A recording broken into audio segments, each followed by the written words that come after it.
Hello guys, this is second part for the band research, and in this video I will be solving a question, a parade which is from Codeforces, and I will give the link in the description. And I request you to please read the question first, as it would be better if you read the question first and then come to this video. So let's start the problem. So the problem we are given n and k. So we are given two variables where n is the number of different heights of soldiers we have. So if n equals to 5, then we have 5 different heights of soldiers, different heights. And k is the number of rows. K is the number of rows in which we have to arrange our soldiers. And we are also given C1, C2, C3, dot Cn.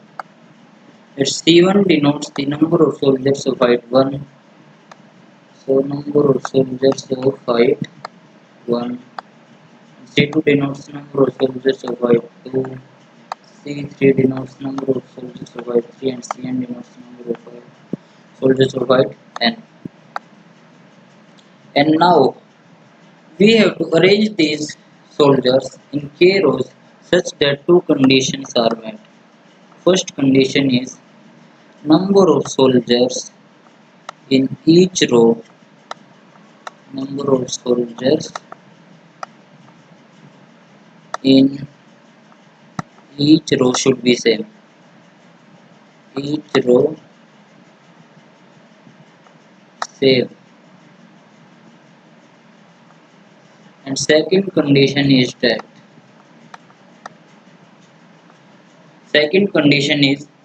if we have, let's say, x soldiers and there are different types of soldiers in that row.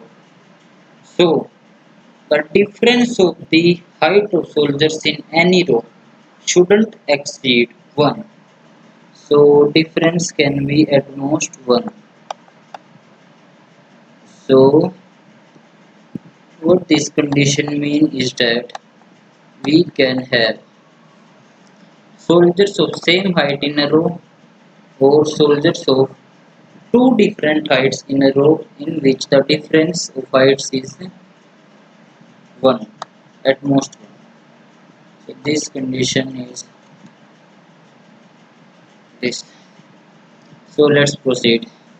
In the first part I will explain to you how can we solve this question using binary search, and in the second part I will explain the function which is used for validation of an answer.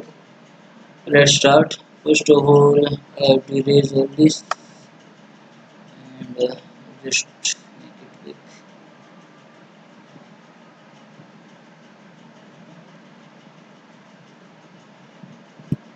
So we are almost finished here.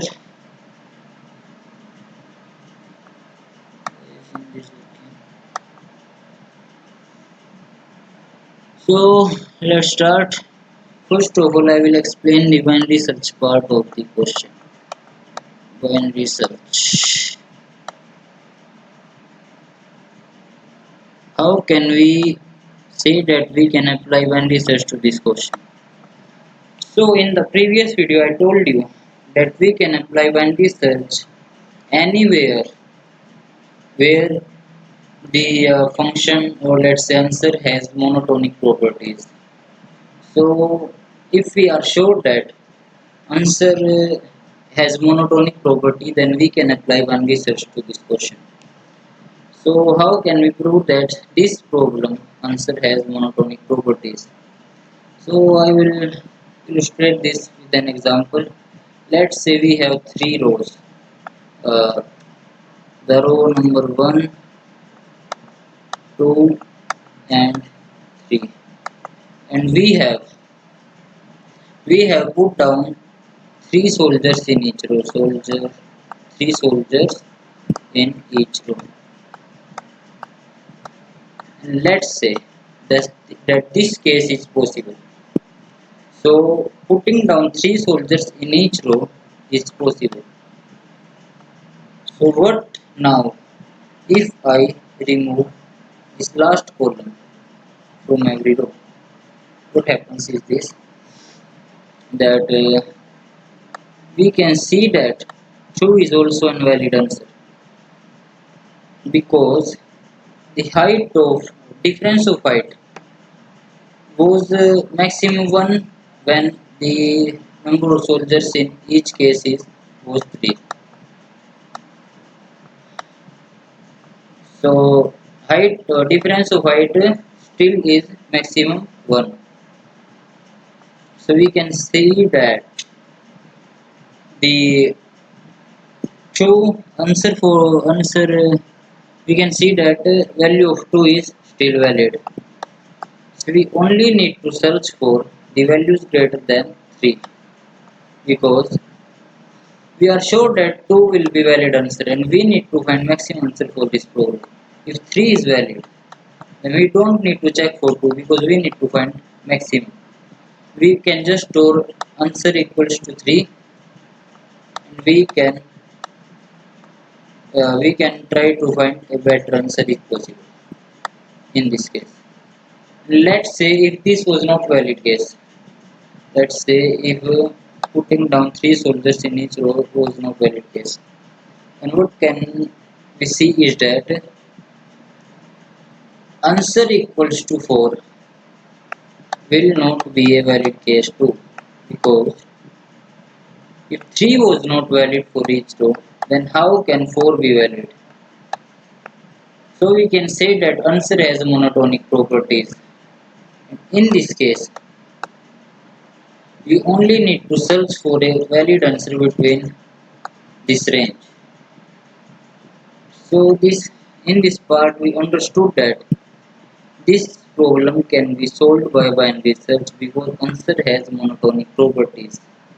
Now let's see the pseudocode for binary search. How will we apply binary search here?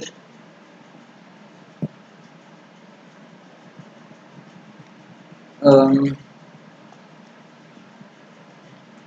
let's say I have L equals to 0 and R equals to 10 raised to power 18. Let's say I store answer, I initialize answer equals to 0, because 0 is always a valid case. So we can store initially 0 as the answer. Now how can we apply binary search? While this is just a pseudocode, while L is less than equal to R, and we can find middle of L, where mid is defined as L plus R by 2.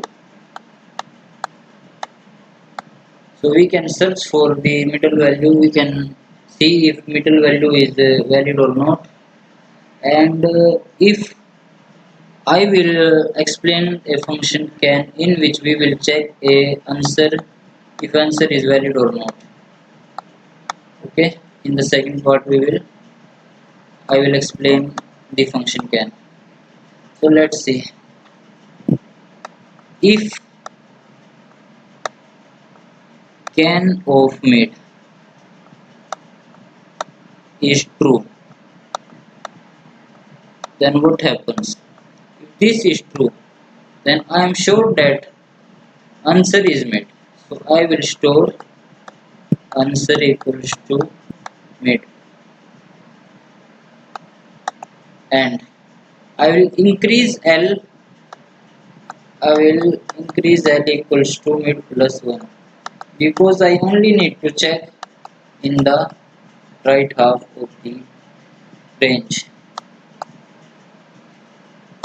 And else what happens?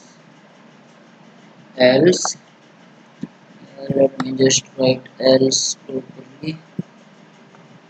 Else we can set R equals to mid minus 1, because if the mid was not possible, then all the positions which are greater than mid not be possible. So I will set r equals to mid minus 1. So this is the pseudocode for the binary search.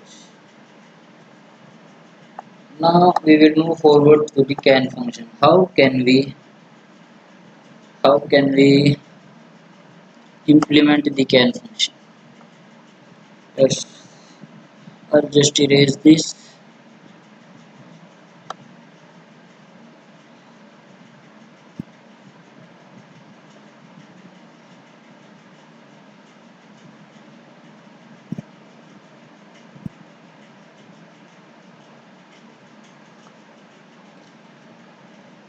So let's see. In the can function, I have to pass a variable which I need to check if this can be answered or not. So in the can function, let me just erase this also so we have more space. So in the can function, I will pass a value x. What will it do? So how can we check if this x is valid answer or not?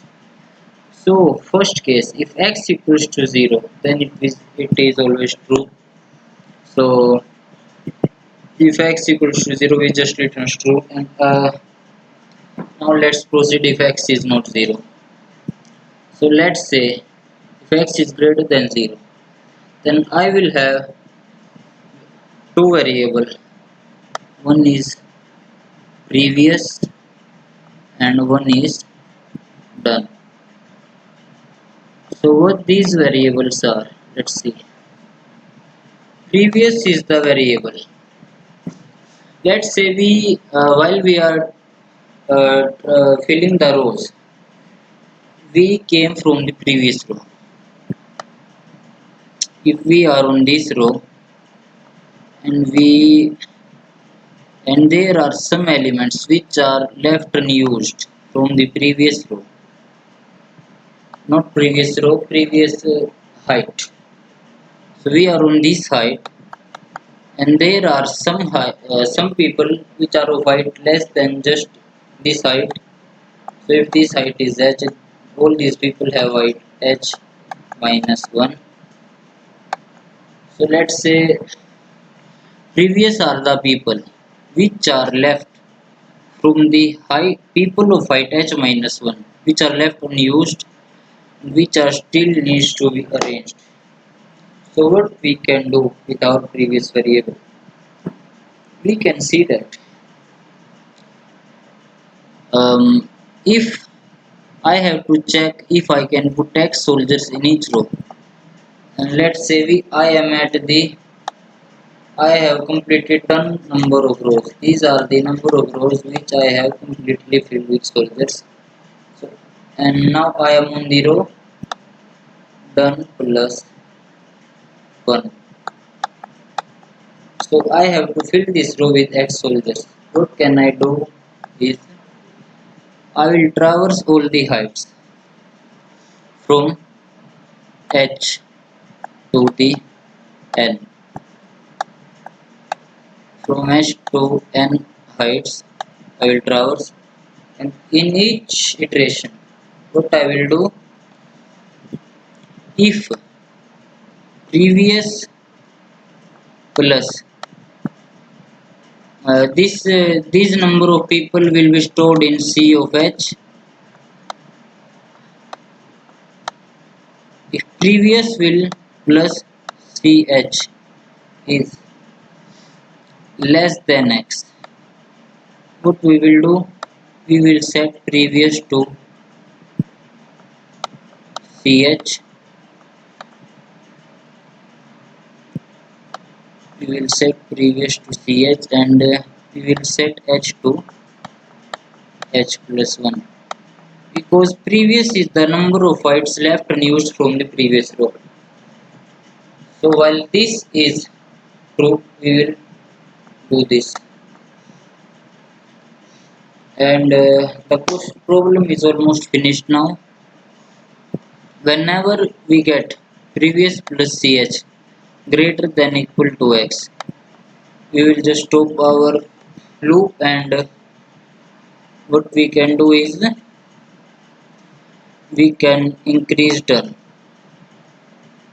because done is the number of rows which are completely filled with x soldiers.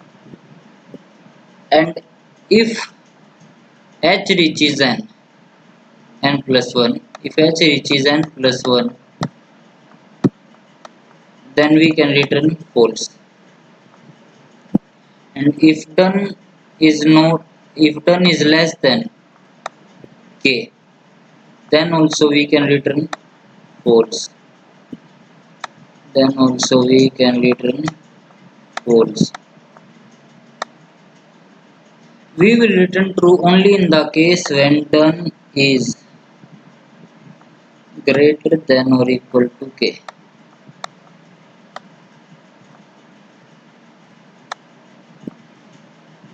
Okay, so this is explanation for the can function, what we will do in the can function.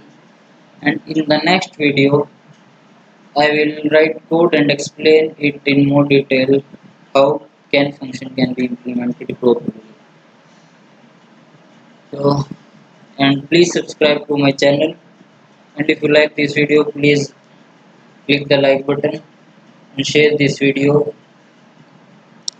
That's all for this video. See you in the next video.